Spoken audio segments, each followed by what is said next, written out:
നമസ്കാരം. ചാനൽ 5+ലേക്ക് സ്വാഗതം. ഞാൻ നാസർ ബേപ്പൂർ. ഇന്ന് കോഴിക്കോട് നഗരത്തോട് ചേർന്ന് കിടക്കുന്ന കല്ലായിപ്പുഴയുടെ തീരത്തുള്ള കല്ലായിലേക്ക് പോകാം. നിരവധി സിനിമകൾക്കും പാട്ടുകൾക്കും പശ്ചാത്തലമൊരുക്കിയ തീരം. കല്ലായിക്കടവിൻ്റെ ആ പഴയ പ്രതാപം ഇന്ന് എങ്ങുപോയി എന്നതിനെക്കുറിച്ചുള്ള ഒരു അന്വേഷണമാകാം ഇപ്പോൾ. വരൂ, കല്ലായി കടവത്തേക്ക്. അതെ, കല്ലായിപ്പുഴ ഒരു മണവാട്ടിയായിരുന്ന കാലമുണ്ടായിരുന്നു. അത് ഇവളുടെ പ്രതാപകാലം. 19-ാം നൂറ്റാണ്ടിൻ്റെ അവസാനത്തിലും 20-ാം നൂറ്റാണ്ടിൻ്റെ ആദ്യത്തിലുമായിരുന്നു ആ കാലം. അന്ന് നിലമ്പൂർ കാടുകളിൽ നിന്നും തടികൾ വെട്ടി കല്ലായിലെ തടിമില്ലുകളിലേക്ക് ഈ പുഴയിലൂടെ ഒഴുക്കിക്കൊണ്ട് വരുമായിരുന്നു. അന്നിവിടെ നിറയെ തടിമില്ലുകളുണ്ടായിരുന്നു. ലോകത്തിലെ തന്നെ രണ്ടാമത്തെ തടി വ്യവസായ കേന്ദ്രമായിരുന്നു ഇത്. അന്ന് കല്ലായിക്കടവത്തെ കാറ്റിന് തന്നെ ഒരു സുഗന്ധമുണ്ടായിരുന്നു. ആരെയും ഇവൾ ആകർഷിച്ചിരുന്നു. അന്ന് നിരവധി സിനിമകൾക്കും ഇവൾ പശ്ചാത്തലമൊരുക്കി. 1978 വരെ അത് തുടർന്നു. പക്ഷേ വനത്തിൽ നിന്നും മരം മുറിക്കുന്നത് തടഞ്ഞുകൊണ്ട് കേന്ദ്ര സർക്കാർ ഉത്തരവിറക്കിയതോടെ ആ പ്രതാപം നിലച്ചു. തടിമില്ലുകൾ പലതും അടച്ചുപൂട്ടി. ഇന്ന് ആ പഴയ പ്രതാപം മനസ്സിലോമനിക്കുന്ന ഒരു നാട് മാത്രമാണ് കല്ലായി. പണിയും പണവും പ്രതാപവും നഷ്ടപ്പെട്ട ഒരു നാട്. പക്ഷെ ഒന്നുണ്ട്, ഇന്നും ഇവൾ സുന്ദരിയാണ്. കല്ലായിയുടെ പ്രതാപവും പതനവും കണ്ട കല്ലായിയുടെ ഇന്നത്തെ വേദനകളും വിലാപങ്ങളും മനസ്സിലാവായിച്ച ഒരു വ്യക്തിയുണ്ട്. മാധ്യമപ്രവർത്തകനും സാമൂഹിക പ്രവർത്തകനുമായ ആറ്റക്കോയ പള്ളിക്കണ്ടി.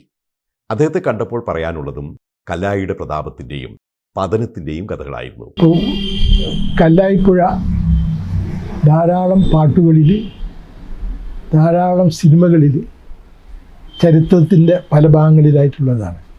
നമ്മളെ സംബന്ധിച്ചിടത്തോളം കോഴിക്കോടിനെ രണ്ടായി കീറി മുറിക്കുന്ന ഒരു സുവർണ ചേല ആയിട്ടാണ് കല്ലായിപ്പുഴയെ പലരും പറഞ്ഞിട്ടുള്ളത്. ഇപ്പോൾ കോതി അഴിമുഖം, കല്ലായിപ്പുഴയും കടലും ചേരുന്ന കോതിമുഖം, അത് ഒരു കാലത്ത് പല നിലക്കും കോതി മുഖം എന്ന് പറഞ്ഞാൽ ചരിത്രത്തിൽ ഒന്നായിരുന്നു. പക്ഷേ ഇന്ന് കല്ലായിപ്പുഴ മറ്റൊരു രൂപത്തിൽ അതിൻ്റെ പവിത്രതയും അതോടൊപ്പം തന്നെ സംശുദ്ധി എന്ന നമ്മുടെ NP മുഹമ്മദ് പറഞ്ഞ മാതിരി സംശുദ്ധിയും നഷ്ടപ്പെട്ടു പോയി ഇരിക്കുന്നു എന്നുള്ളതാണ്. അപ്പോൾ കല്ലായിപ്പുഴയെ സംബന്ധിച്ചിടത്തോളം നമ്മുടെ കോഴിക്കോടിൻ്റെ അവിടെ കല്ലായിപ്പുഴയിൽ നിന്ന് വരുന്ന ആ സുഗന്ധമുള്ള കാറ്റ് കോഴിക്കോടിനെ തഴുകി അത് സുഗന്ധമുള്ളതാക്കിയിരുന്നെങ്കിൽ ഇന്നത് നേരെ മറിച്ചാണ്. അതിൽ ദുർഗന്ധപൂരിതമായ ഇതാണ് ഇന്ന് കല്ലായിപ്പുഴ വന്നിരിക്കുന്നത്.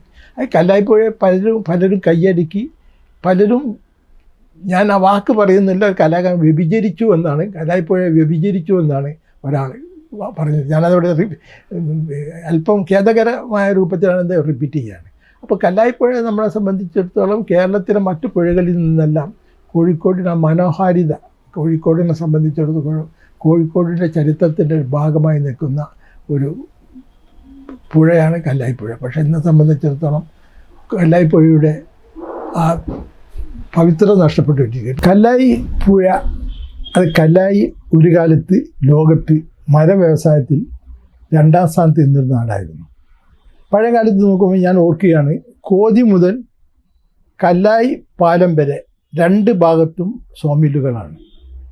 അത് ഈ മില്ലിലേക്ക് വരുന്ന മരങ്ങൾ അട്ടിയിടുന്ന ആളുകൾ, കമ്മാലി തൊഴിലാളികൾ, അതോടെ തന്നെ പാണ്ടി ഈ തുരപ്പം കുത്തി പോകുന്ന ഈ ഇതിൽ കൂടെ കടലിൽ നിന്നും അതോടൊപ്പം തന്നെ പുഴയിൽ നിന്നും തുരപ്പം കുത്തി പോകുന്ന ആളുകൾ. ഞാനന്ന് ഓർക്കുന്നത്, ചന്ദ്രികയിൽ ജോലി ചെയ്യുന്ന അവസരത്തിൽ രാത്രി 2 മണിക്കാണ് ഞാൻ ജോലി കഴിഞ്ഞ് വരിക.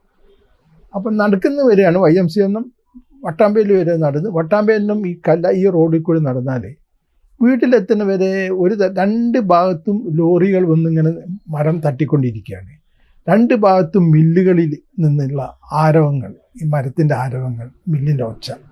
ഇപ്പം വീട്ടിൽ നിന്നൊക്കെ പൂർണ്ണമായി നേരം പുലർന്നവരെ സജീവമായിരുന്നു ഈ കല്ലായിപ്പുഴയുടെ 2 ഭാഗങ്ങളും.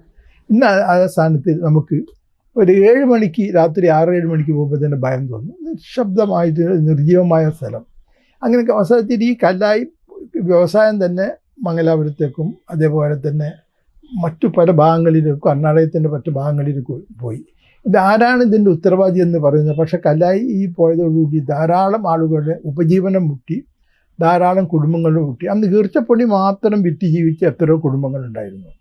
ആ മരത്തിൻ്റെ തോല് പൊളിച്ച്, ഞങ്ങളൊക്കെ ചെറുപ്പത്തിൽ ഒന്നായിട്ട് വലിയ മരം കൊണ്ട് തട്ടിയാൽ അതിൻ്റെ തോല് പൊളിച്ച് അത് വിൽപ്പന നടത്തു, കുറച്ച് വീട്ടിൽ കത്തിക്കാൻ നടക്കും. അത് വിറ്റിട്ട് ജീവിച്ച കുടുംബങ്ങളുണ്ട്. ഞാൻ ഉദാഹരണം പറയും, ഇങ്ങനെ മരം കൊണ്ട് കല്ലായി കൊണ്ടും ജീവിച്ച നൂറുകണക്കിന് കുടുംബങ്ങളുണ്ടായിരുന്നു.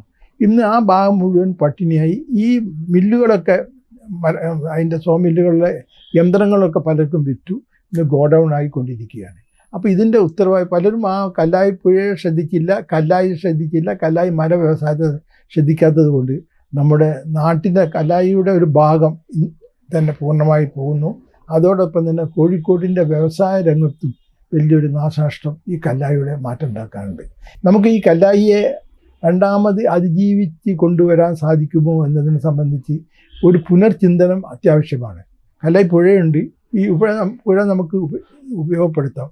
അതോടൊപ്പം തന്നെ പലരും ആ കയ്യേറ്റം നടന്ന് ആ സ്ഥലത്തിൻ്റെ പല ഭാഗങ്ങളിലും സ്വന്തമായ കെട്ടിടങ്ങൾ ഉണ്ടാക്കി എന്നതിനെ സംബന്ധിച്ചുള്ള ചർച്ചകളൊന്നും നടന്നുകൊണ്ടിരിക്കുകയാണ്. ഇത് മാറ്റി നമ്മുടെ കല്ലായിപ്പുഴ എന്ന് പറഞ്ഞാൽ നമ്മുടെ ഐഡൻറ്റിറ്റിയാണ്, കോഴിക്കോടിൻ്റെ ഒരു ഐഡൻറ്റിറ്റിയാണ് കല്ലായിപ്പുഴ എന്നുള്ളത്.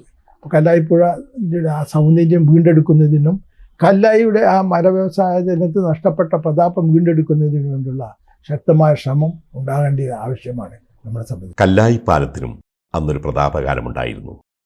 ബ്രിട്ടീഷുകാർ നിർമ്മിച്ച ഈ പാലവും അതിൻ്റെ നഷ്ടപ്രതാപത്തിൽ വിതുമ്പുന്നുണ്ടായിരിക്കണം. ആ പാലം ഇന്നില്ല. ഇന്ന് പുതിയ പാലമാണ്. പഴയ പാലം പുതുക്കി നിർമ്മിച്ച പാലം. എല്ലാം മാറുകയാണ്. കല്ലായിയും കല്ലായിലെ മനുഷ്യരുമെല്ലാം മാറുകയാണ്. എങ്കിലും ആ പഴയ കല്ലായിയുടെ പ്രതാപം ഇനിയും തിരിച്ചു വരുമോ അറിയില്ല. അതിനായി ഒരു പുതിയ അവതാരത്തിൻ്റെ പാദസ്പർശത്തിനായി ഒരഹല്യയെപ്പോലെ കാത്തിരിക്കുകയാണിവൾ.